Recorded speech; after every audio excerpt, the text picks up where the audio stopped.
Hi, everybody, and welcome to another episode of And Now You Know with Betty and Julz. I'm Betty. And I'm Julz. And today we're going to be talking about the seasons of life, and we're going to get into it quite a bit. So it came up because Jay and I do our devotions every morning and our, just scripture reading and prayer time and all that. And the topic today was about the many seasons and challenges that we go through in life. Mm-hmm. And I really think Jay and I could have talked for like 5 hours, but he's traveling and had to get to a meeting, and we realized that we had ran out of time. So when I got here, I was like, Betty, let's talk about this. Yeah. And it just made me think about why my hair's so gray.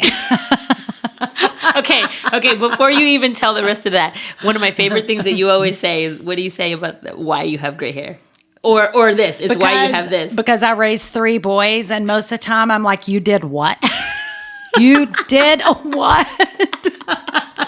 She has been saying that to me for years, and it's hilarious. And my middle son, Jake, he is special needs, and he got his driver's license a year ago this month. And I rode in the car with him again just last week. Oh my God, he comes in hot at stop signs. Oh my God. And then I thought it was just me because, mom with the imaginary brake and all that. But my daughter-in-law rode with him, and no, he is coming in hot. So now, watch out, world.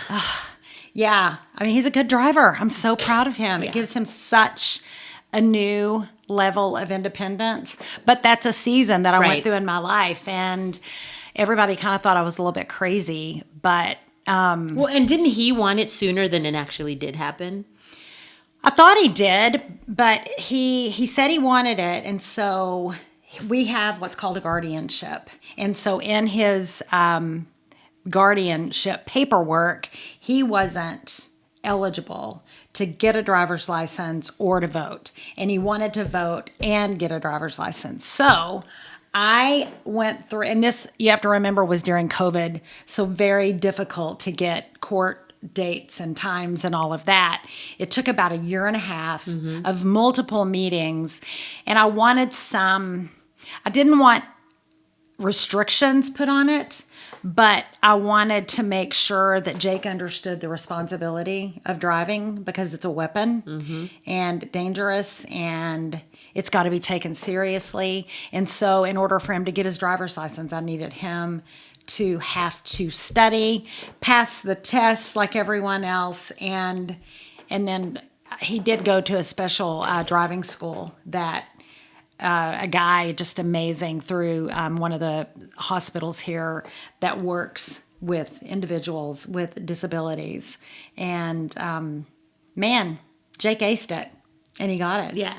Yeah, so very proud of you, Pretty Jake. Pretty cool. Yeah. So, and that's a really cool thing. I think we actually need to have a whole other separate episode, because what I will say to you, today we're talking about the seasons of life, and Julz did have a pretty significant season of life when you had Jake and all the things that came along with it. But I actually think that we should have a whole other conversation about those kind of challenges and tips and advice for moms that are maybe right now entering into that life and maybe have just recently been diagnosed and really don't even know where to begin. I think that would be really cool. That's a good one. And Jay, my husband, also has a daughter, an adult daughter with special needs, and she was born typical and then had they don't really know what happened, but she had some strokes and seizures that caused some brain damage. And she and my son are almost identical. I would say that Jake is a little bit more resourceful and responsible. And it's crazy. We call ourselves the House of Special Needs because we have a dog with a substantial anxiety that won't go outside to go to the bathroom. So we have to take him on walks. And it's just a very colorful world. We don't really know what is coming. And so Jay and I have kind of reached a place of truly taking it one day at a time. Yeah. And I think that's some of the best advice that I could give. We've got like a quite a big number of like young couples in our lives right now through church, and then just our kids' ages. They're getting married, they're having babies, and they are finding their butting heads. And I want to get my jar of wisdom out and pour it over their heads and tell them that this too shall pass. How many times have I said that to you? Oh, I've heard that. I mean, if I had $1 for every time. It's true. But it will, and it feels like it's not going to. Yeah. By the way, I think the saying used to be if I had a nickel. Well, with inflation, it is now if I had $1. Because I like the dollar theory. Me too. But it's true. But I remember being in those chapters of my life where I thought, this is it. I'm stuck here. And this is never going to get better. I mean, Jake, the first 5 years of his life, we spent in the hospital having major surgeries. And then I've told you about the time that he had emergency appendectomy, and he had to come home, and I had to do infusion therapy on him at home. Oh, yeah. And one afternoon, beautiful fall day, cool, crisp air, had the windows open. My eldest son decided to go to a friend's house, and I hear ambulances about 10 minutes after he leaves. And then the phone rings, and he's like, "Is this Mrs. Anderson?" Well, my name hadn't been Anderson for a while. That was many marriages ago when I was Mrs. Anderson. But I was like, yes. And Zach had been hit by a car. So I'm going through this. That's the oldest son. Yes, I'm going through. So that's why you did what? Right. Why. That's why my hair's white and my face has wrinkles. And I'm not getting Botox because my face is a map of my life. Yeah. And I think that's really cool when she says that. I wear my age and experience. It's an honor that I've been able to do this. Yeah, I don't know how she's done it. And, as we're talking about this, I mean, I know her story forwards and backwards, inside and out and all that. But I'm also going to throw out, you talked about Jay also has a daughter. I'm going to throw out my sister. Let's give my sister a little shout out. Yes. Because my sister also has a son that's also he's on the spectrum and has special needs. And she has taken what I'm going to call, I don't know if I should call it lemons. You know what I mean? Lemon and lemonade, the whole situation, whatever. I think she's probably decided to make it her platform. It's her cause. She's found her purpose. Right. So in the experiences where you have zero, I already feel like as a parent, you get no manual, you have zero preparation. It doesn't matter how much people tell you to try to prepare you to be a parent, you still aren't prepared for it. And so for my sister, it's a pretty remarkable story, the hand that she was dealt. And so, here she is, and my nephew is 15 years old now. So 15 years of experience of all this stuff that you have to learn, like you. It's a different language. It's a totally different language. I don't speak that language, and I have no idea how she does it. I have no idea how you did it, like how you... Because it's interesting because my sister sometimes says those things to me. Yes. It's like, I don't know how and you I do. witness it, and your sister has witnessed it. But the deal is that when this is what you're given, yeah, you don't. You think you couldn't handle it. Well, but if it was given to you, you would. Right. And one thing. But I just don't know, because I'll say for my sister, she is just like you, so incredibly resourceful. Now I'm resourceful too, but in this particular area, I just don't know. I don't know that I could do everything that she has done, and she has done it just like you have with Jake. I mean, she has saved Jake's life. If it were up to the doctors, he wouldn't be alive today. No. If it was up to them. If it wasn't for this feisty, scrappy, she is the type that will burn the place down. But seriously. But it's true. It's my truth. It's I know. It's that gut feeling thing that we've talked about so many times. Like with Jake, the minute I got him home and I gave him a bath, he did not react at all. Yeah. He slept all the time, and his head was turned. I mean, it was just I was like, there's something wrong. Yeah. And so I took him to doctor after doctor, and they kept saying, he's a good baby. Don't look a gift horse in the mouth. Well, he ended up having what is called craniosynostosis, and that's where his soft spots fused in gestation. And so his brain didn't have anywhere to grow. So his head started growing asymmetrically, and he had what was called frontal bossing, and this was starting to bulge out. His eyes were, I'm like, look at him. You can't tell me. And they said he was fine. Well, that all started happening about a year into his first year. And my sister just happened to go to work for a company. God's great. God is good. And the guy that she worked with, his wife worked for United Way. And so my sister was telling him about it. And he said, she needs to call my wife. We got United Way in. And they came and did a physical and, all these different assessments on Jake. And he wasn't walking. He was doing a combat crawling, dragging his body. He wasn't. Oh my God! It was ridiculous. It was insane. But come to find out, his hip had been completely out of socket for a whole year. So there's no way he could walk. And today he's like 6'2" or 6'3". How tall is he? 6'3". He's 6'3". Weighs 250 pounds. He's my gentle giant. Yes, and he's mid-30s now? He will be 34 in January. And what was his expected lifespan? Well, if United Way hadn't come, so this was a very long season in my life that I didn't think was going to pass, but I literally would tell the devil to get behind me because I just felt like I was being so tested. But United Way came in. We started doing physical, verbal, what am I trying to say? What kind of occupational, physical, and then... yes, I know what you're trying to say, and I can't think of the word. I can't either. Yeah, anyway, yeah. It's a long time ago, but he just was having speech therapy. Speech therapy, yes. Speech therapy. Yes. And they got us in to see a pediatric ophthalmologist who then said he had strabismus. Jake had all these long words. It took me a long time to be able to say all these words things. I've never heard of. Yeah, and so... He said, he's going to have eye surgery, but I think we have a different problem, and I need you to go see a specialist down at Children's Medical Center, a cranial specialist. And so I said, okay. And so this doctor leaves, and he's gone maybe 10 minutes. He comes back in. He said, okay, Dr. Hobar wants to see y'all. And I said, when? And he said, right now. That's where we were, because this had a window of opportunity to correct, or Jake would die because his brain was going to die. So he ended up having this surgery when he was 2, where they had to remove his entire skull. Oh my God. Open everything up. He's got a plate here. He's got a plate here.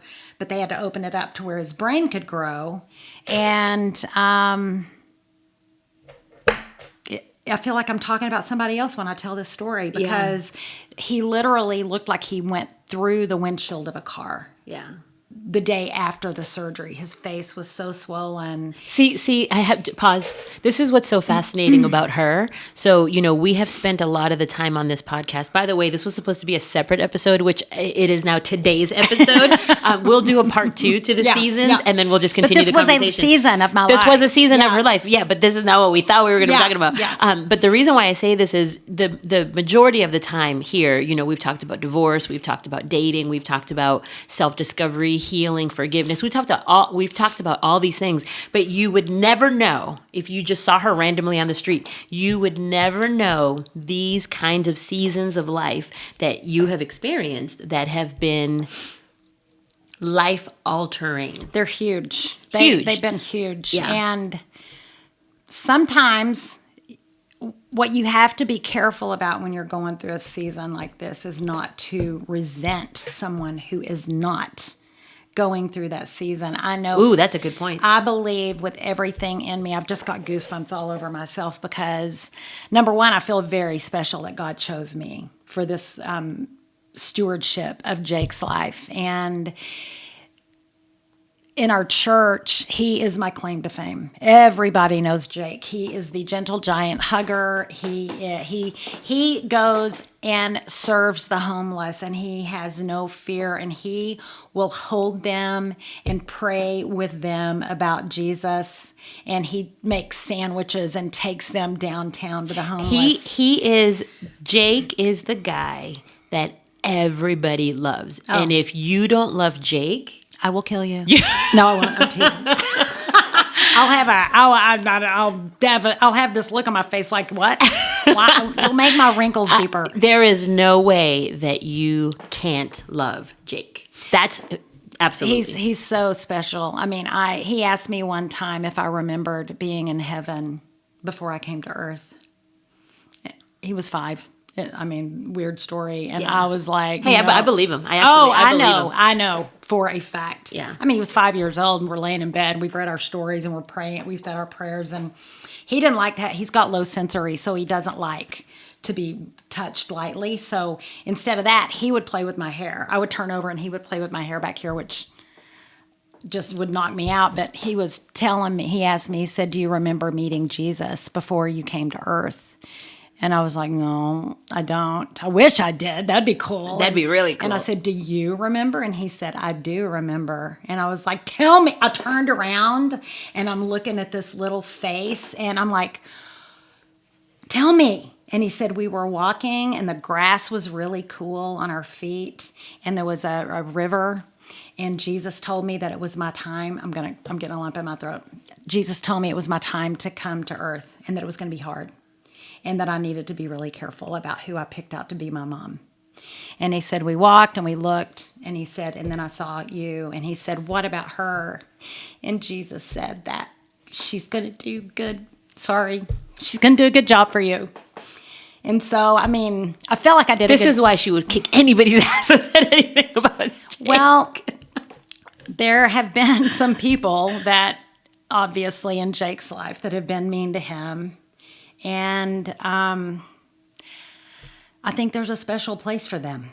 I really do. My eldest son got into many fights in the balls of McDonald's over kids making fun of Jake. And I mean, Jake is bookended by 2 big brothers. He's got his older brother, Zach, and his younger brother, Richie. And when they're all together, they look like a football team. I look like I'm this tall next to all of them because they're all over 6 feet tall. My eldest son's a professional athlete. Richie looks like he plays for the Cowboys. He's so big. And I pity the fool who's mean to Jake if one of them finds out about it. Because they're going to have a bad season. Yeah, that's Speaking funny. of seasons. So anyway, Jake is extremely special. And if you have a chance to meet him, be kind because you're with someone. You're in the presence of an angel. Yeah. Honestly. Yeah. He really is. It's the sweetest guy. Yeah. Yeah. So shout out to all you moms out there Yep. who have been given this incredible opportunity of raising a child with disabilities. Yep. Because if It takes a special, just like you said about, Jake's experience having that conversation and choosing you, I 100% believe that like God knew what he was doing. Yeah. Oh, yeah. So it takes a special person. Well, I'm going to correct you. I don't think I'm special. Yes, you are. I'm going to correct you. If I appear Yes, to you be are. special, it's because Jake is so special and he makes me look really good. Yeah. Now, did I work really hard with Jake? I did. I think I probably pushed him even harder than my other 2 boys, and because I knew that life was going to be hard. See, but this is where I think you are special, because she's not going to say she's special, but I will say that she is. Thank you, Betty. The reason why I think she is because I've said this before. It was probably early on, one of our early episodes, but I remember like the way that you choose to show up in the world. Yep. That is a choice. And we said it before too, like suffering is a choice, your attitude is a choice, how you present yourself is a choice. And Julz has had many things against her. Like not only all of the experiences that you had with your dad dying and the marriages and the horrific experiences that you've had in regular life, but then in parenting, you have this situation. And the reason why Jake is the way he is, of course, he's, From Jesus. one of them. Of course, not only is he one of them, but also it's because you have been an example to Jake.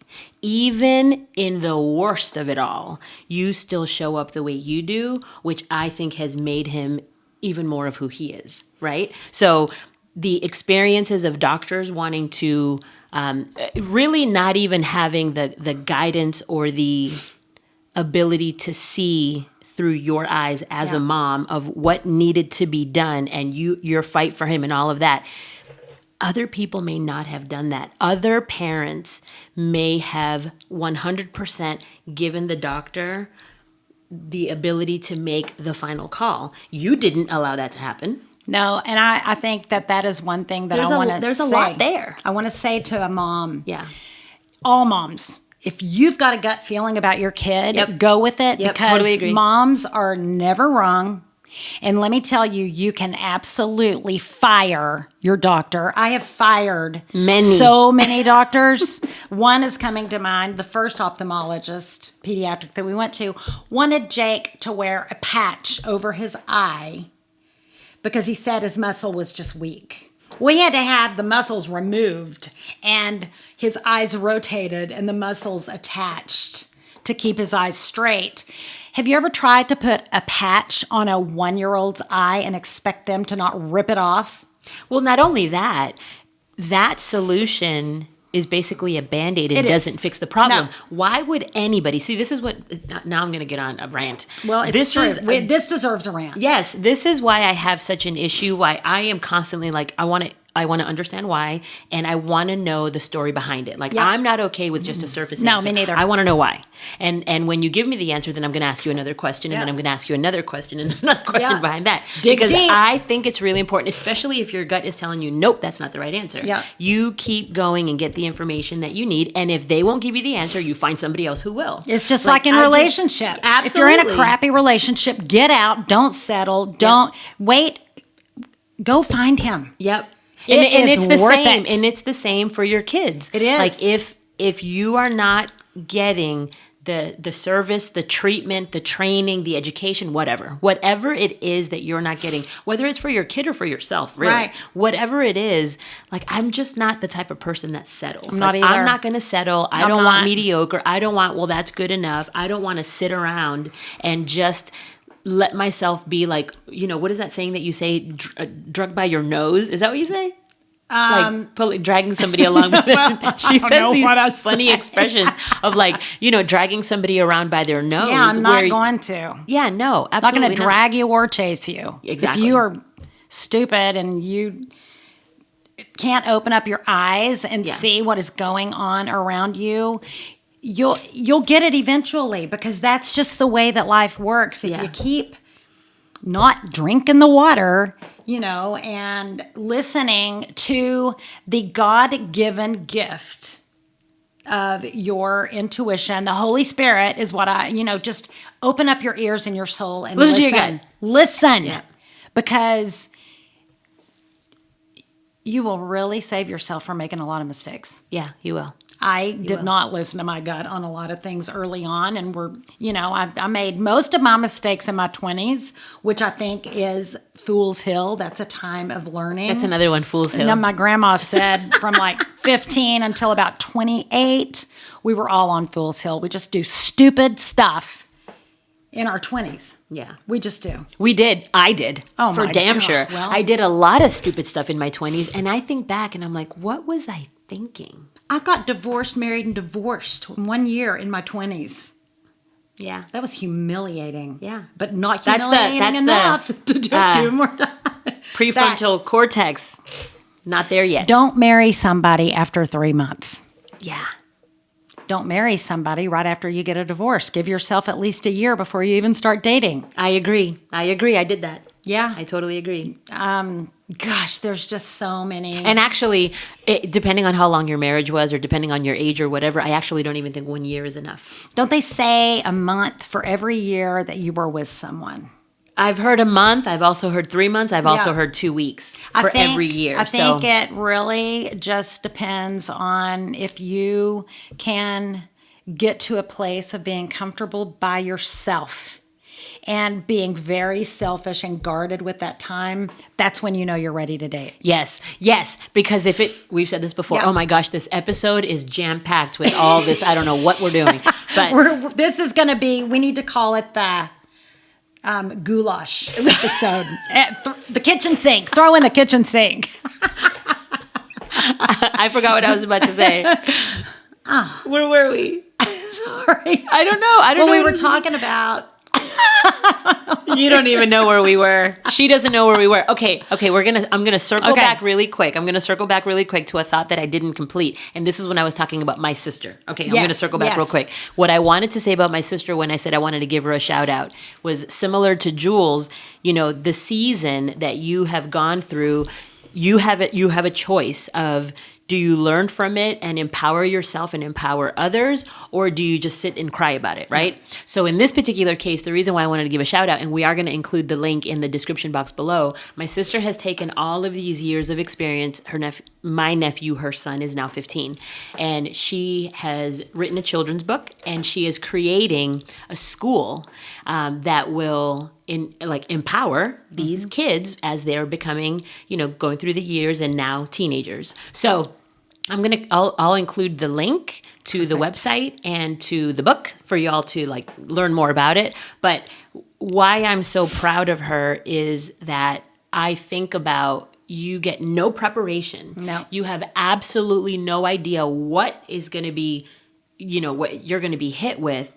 And then to have this resilience, which you have, and she has, this resilience and this, it is so inspiring to watch it happen. And I literally say to myself, I don't know how you did it. I don't know how she's currently doing it. But it never goes away. Know. Yeah, I don't know how this is happening, but it makes you think of that kind of strength, that kind of ability to, I honestly, it's hard. It's love. Yes. And I mean, we talk about her being scrappy, and that, I'm not kidding. And I'll say the same thing about my sister. My sister is a bulldog about my nephew. Mm-hmm. She will fight anyone, especially things are going to get ugly. Let me tell you. Oh yeah, but it's fighting. Respect them. Yes, they have already paid their dues. Yeah. They have been given a hand in life that is so unfair. And what's really interesting is that they want the same things we want. They want to find love. They want to get married. Jay and I have a huge dream. And there's a house that just went up for sale down the trail from our house on the lake, and it's got 6 bedrooms. It's so pretty. It's right on the water. Ooh, are you going to buy it and do something cool with it? We want to buy it, and we want to call it Jake's house. Oh, you have been talking about this for years. Yeah. You have to do it. We're trying to figure out how to do it. It's not in our budget, but you know what? All things are possible through God who strengthens me. And that's the cool thing about it is that then there is another building. It's our local hardware store that got bought out by Ace. That's closing in a few months. So we want to have Jake's house, and we want to build probably 8 to 10 tiny houses that will house 2 people if they're married. We want to encourage high functioning individuals with disabilities to get married and to have that life, and we want to try to offer that. But the building, the hardware store, we want to turn it into a coffee house, number 1, where we roast our own beans, and when we want to call it, something, and prepared with special hands. And there will be a chef there that will teach these individuals how to really eat healthy, a trainer that will help them work out. Okay, you guys are listening to a dream unfold right here. Oh, I just got this is a goosebump session. This is really, really awesome. So pray we win the lottery. Yeah, that would help a lot. And it's not even just literally what's going to happen is, this is what I believe, is that this dream came from somewhere. It came from God. And so the reason, just like you say, what do you say? Your assignment, right? My assignment. Yeah. So when you have an idea of I want to accomplish that, and you have no idea how it's going to be possible, that's when I feel like the things that are meant for you, everything will line up to make it happen. It will. People will come into your life just like the people that came into your life with the United Way whole situation. How the hell did that happen? Yeah. You don't have to understand how things are going to happen. What you have to understand is that God will make them happen. If you do your part, I promise you, He'll do the parts that you can't do. Yeah. He will do those So parts. I think, my sister and her, I remember when they met for the first time, which was probably maybe a year ago. I think we're I due. think it was like in January or February. Almost a year. Yeah, Wow. yeah, Already almost a year. So I think we need to talk about doing another session because there are so many things that my sister wants to do in this space, and there's so much stuff that you want to do in this space. And then Julz and I had a real estate client a couple of years ago that also has done amazing things in this space, and I feel like there's such a need, and I feel like you guys have been called. We have absolutely you been have called. been called, and so look, things are lining up. Wow. And that's what Jay and I were talking about this morning about the seasons. And if Jay had not gone through what he went through with his daughter, and he does say, I tell Bette all the time that she's going to miss some of these times with her kids, and she doesn't believe The me. season I'm in, let's talk about the season I'm in right now. I'm in the season with 2 teenagers, 17 and 14. You won't miss that necessarily, no. So, they're both great kids. They are. They're both great kids, but they're teenagers, and I think that for and you're doing this, and I'm the one doing that. So I'm getting these lines, and I'm thinking like, what? I know. So that's where I am. She is well past the, what were you thinking stage, but I am just beginning it. And so my kids are super creative, very artsy. I love that about them though, because I was super creative too, and I did graphic design and marketing and all that stuff. But the thing is that this is where you have to remember the season of my life. I have to remember that every person has their own path. And I'm not trying to force them to be something that they're not. I'm not. I want them to be who they are, and I want to fully love them and support them into being whatever it is that they want to do, and send them out into the world with, love and support and whatever. I want them to know that I have their back. However, teenagers... and I remember being a teenager too, and I remember thinking that I knew it all. Oh yeah. Teenagers have this thing where, it's funny, you try to give them advice from a place of been there, done that, and I wish I would have known. They look at you like you have 2 heads. And they look at you as if, and my son is like talking about the dark ages of when I was a teenager, and I'm like, what do you mean the dark ages? It was just yesterday. Yeah, it is the craziest thing. So to hear these kids say to me, like my daughter absolutely hates when I say, when I was your age. And then I give an experience of, well, this is what I did, or when I was your age, or I wasn't supposed. Like it is hilarious. But that is the season, and so I'm constantly in her ear, and other people that are in my stage, my season of life. As soon as I say 2 teenagers, you don't have to say anything else. No. But in her case, I fully believe that it is the chapter season of your life that God is preparing you for their departure. And you're ready. You're like, get out. I used to want to get a T-shirt printed that said, grow up and or get out. Because they just push you. Yeah. And they push you to your limit. Yeah. Well, okay, you love them. This is where I have so much love and grace for them that I want them to be so happy. I want them to have such an amazing life. I want them to travel the world. I want them to do all the things that I didn't do during those years because I was in such a rush to grow up. Yeah, I was in such a rush to grow up, such a rush to get into the corporate world, such a rush to it's so crazy when I think about that. So I want them to take a different path, but I also want them to do it on their terms. Right. They just don't understand my perspective. They don't understand where I'm coming from of how bad I want this for them. Yeah. And at the same time, you want to shake them. You love them so much, and then you want to shake them and say, get I know out. what the hell I'm talking about. You need to be listening to me. And, and they don't want to. No, you have to use reverse psychology. Yeah. Yeah. Well, I'm still learning. I have never parented 2 teenagers before. Right. And so, again, you learn as you go. And this season is a hard one. Yeah. It's a hard one. It's my youngest son, the season of hardness with him was from the moment I found out I was pregnant with him until a year ago. You say it all the time. When she just stopped crying. I did. I just stopped crying about finding out I'm pregnant. Yeah. And he is now. Oh my God. How old is he now? 20, almost 24. He's after she just stopped crying. And he is adorable. Yeah. He was so terrible.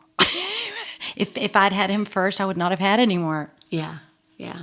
But I used to grab him and say, "You're going to be my best one when you grow up." And speak it into existence, people, because it works. Yeah. They're all good. All my kids are good. So I didn't know her when Richie was little. I didn't know you that far back. But I hear her tell the story, and I always picture her. I picture her this now. little bitty boy. Yes, and her like shaking him like, "You will be my best one."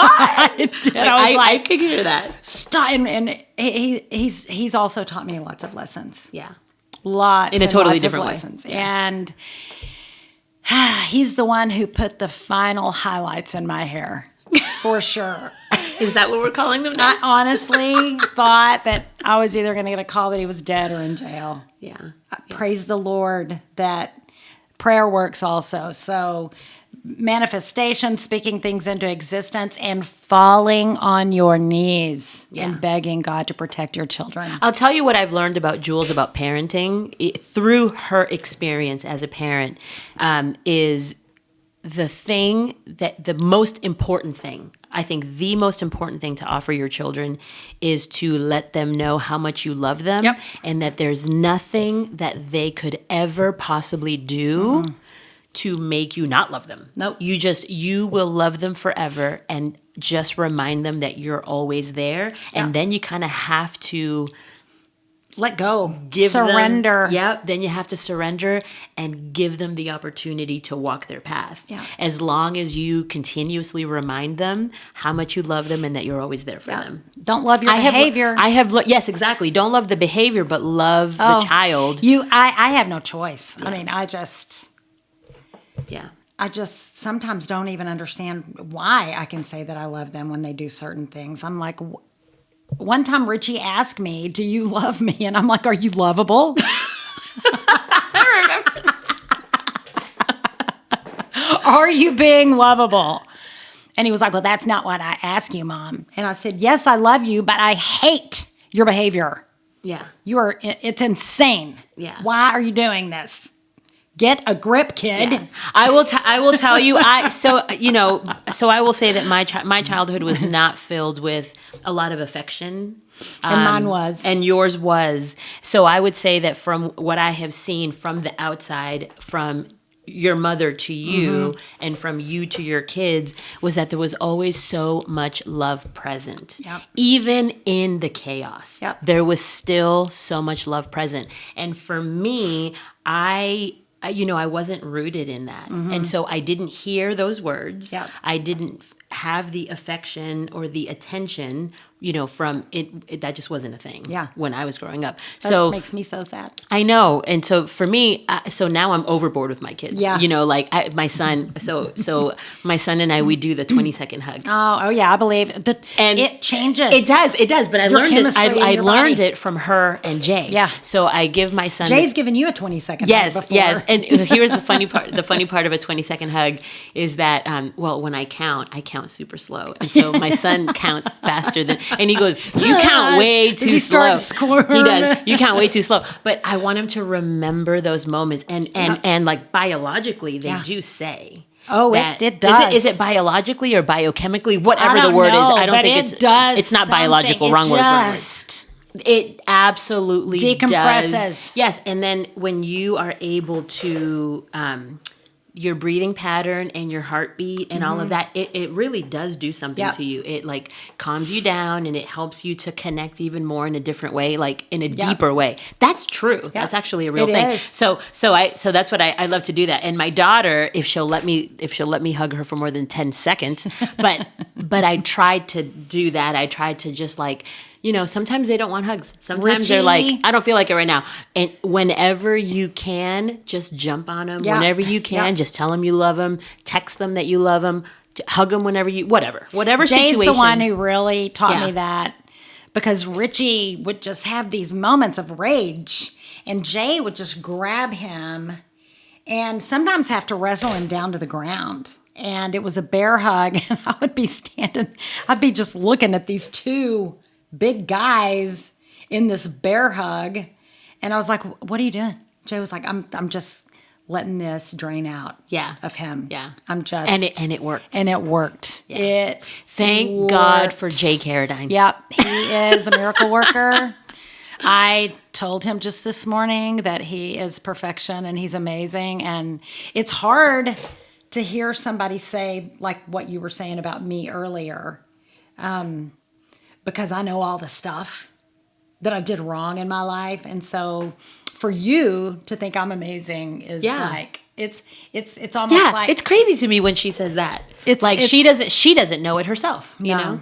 Yeah. I mean, I work hard. I will work hard. I'm in a season right now of a place I've never been before where I'm resting and I'm doing the things that I really enjoy. I'm not going to do anything that I don't enjoy. Yep. I'm just not going to do it. I'm not. And I think that's great. Everybody needs to get to that season as quickly as possible when you allow this is a no. Yep. I don't want to.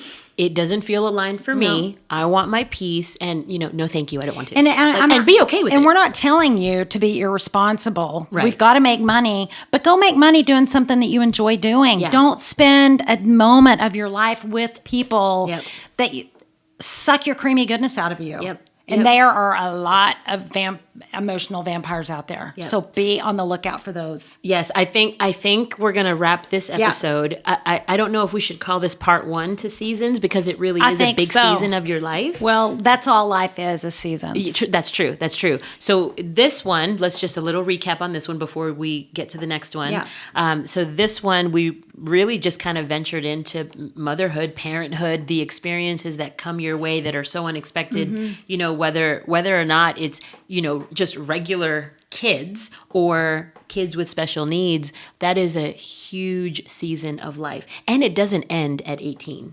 It doesn't. No. It doesn't. I mean, mine aren't even 18 yet, but I hear from her who has a 40-year-old between 40 and 24. Almost. Don't make it 40 yet. Sorry, Zach. Not him, me. Almost. He looks like he's 20. Yeah, he does. But I don't want to age you. But me, it's like, what? Right. Again. Right. Gosh, but what the heck? She's the person that I kind of learned it from, that like when they turn 18, you're not done. No, if anything, they need you more. There are there are seasons of their life where they now need counsel and guidance. You still and have advice. The 20s to go through. Yeah. And you might as well take your front door out and put a revolving door in, because it's like when one's going out, one's coming in, and it's just a constant thing. And that's the beauty of life, though. Yep. Okay, so we're wrapping this episode. We will do a part 2. It will be called, we have to call this one Seasons Part 1. And then we will do Seasons Part 2. That one's going to be what we were originally going to talk about. We will talk about that. But this is that's how this works for us. And exactly. And this is exactly how we wanted it to work. Yes. Because whatever flows out. These are just Betty and I can talk and talk and talk and talk and talk and talk and talk. And so that's why we just wanted to do this, because we just love to talk. Yeah. And we want it recorded. And I want my kids to hear some of this stuff, because I owe them apology after apology for certain things that went on in our lives.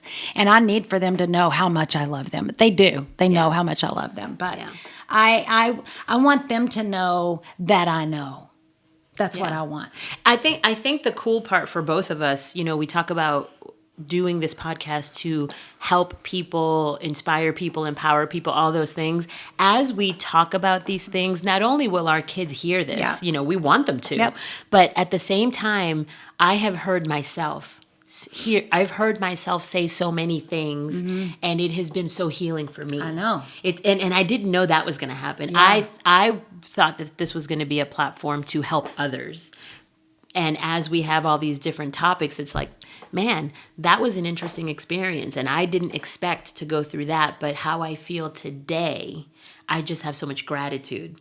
And it's kind of like, we have our own whether this is like a scrapbook, memory book, whatever. We have our own. It is. This is our history. Our history, our albums, our legacy that we're kind of leaving behind. That I can go back and listen to episode 1. Episode 1 is one of my favorites because it's just. I mean, it's full of good information, but it's funny also. The technical difficulties and how we overcame them. It's more than just episode 1. It literally sounds like a motorcycle pulls into the room. But before we close, y'all are witnessing a miracle with her because when I first met her, she did not talk about stuff. I didn't. I was very guarded, very private. I had a huge brick wall around me. I never sorry, I hit the mic. I never let anyone in. Never. No. I was living kind of like 2 different lives where I had my corporate career and everybody knew this person. I was very good at my job. Very good. And the best boss I've ever had in my whole entire life. Amazing. And it got that far. Business and here's the door. And nobody got to see anything behind the curtain. Except me. Because God put me there. Yeah. He put me on behind the curtain with her. Yeah. It's so weird. I am a completely different person. It's so interesting what has happened in my life, and I'm so grateful for it. Yeah. I'm so grateful, too, because this is, I've got that dream about Jake's house and the coffee house. This is all, I've got several dreams, which is super fun to live your dream, do what you love, go figure out how to make some money. You can do that. Yeah. Yeah. And do it with something that you like, with something that is fun, that's something that inspires you. Like if you're miserable at work, get a new job, figure out a way. But with Zach, you can't live your life that way. My son, Zach, he's a professional race car driver. He's a chief driving coach. He goes all over the world coaching people. And I just knew that if he didn't do that, if he didn't do something in that capacity, that his soul, he would just get so depressed and dark. Yeah. And I said, I don't care what you have to do. And I gave him more money than I kept in his 20s to pay rent and some other things for it. Not, I don't want him to sound like he was irresponsible because he wasn't, but I said, wait tables, do surveys, do whatever to bring a buck in. We'll get through it. But you go after what you need to go after to make this happen and to be in your life. And I'm telling you, it is a beautiful thing to witness. Yeah.